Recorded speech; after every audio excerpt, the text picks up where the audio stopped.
Good morning. Well, we are about 2 miles from the border with the Gaza Strip, and we have been hearing incoming rocket fire here, forcing our team to scramble for cover not long ago.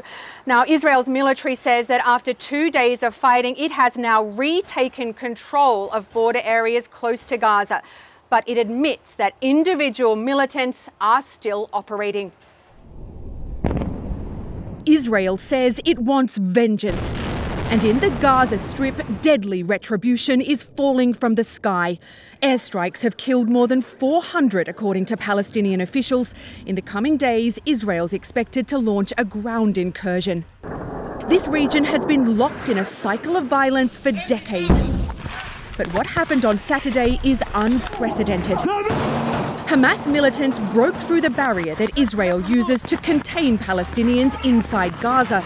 They swarmed into Israel by land, sea, and even on paragliders, all the while firing waves of rockets at Israel's towns and cities. And then Hamas gunmen, designated as terrorists by the US, went on a rampage, slaughtering civilians in the street, doing battle with Israeli security forces, and kidnapping hostages, including women, children, and the elderly. Some of them were paraded through the streets of Gaza, human trophies that Hamas knows it can use against its enemy. One of the captives is Noah Argamani, a university student who was attending a festival in the desert, hauled away on the back of a motorbike as she screamed for help. She's an amazing person, a sweet child, her father Yaakov told us. I cannot believe it. What do you want the Israeli government to do to get your daughter back? Only by peaceful measures. We need to act with sensitivity, he said. They also have mothers who are crying, the same as it is for us. Israel will settle the score with anyone who harms even a hair on the captives' heads, said Prime Minister Benjamin Netanyahu. He's vowed to turn Gaza into an island of ruins.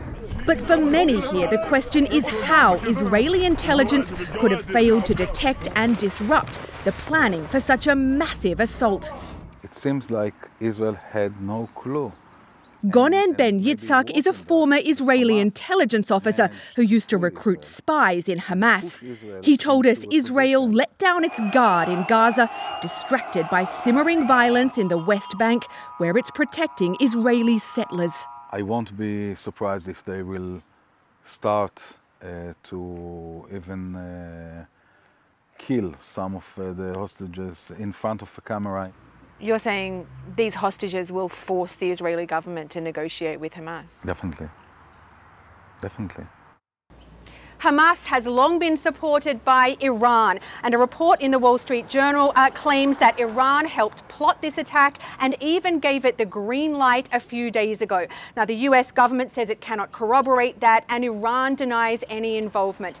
This attack is being compared to Israel's 9/11. And even in this part of the world where people are so used to living with the threat of violence, many Israelis are profoundly shocked.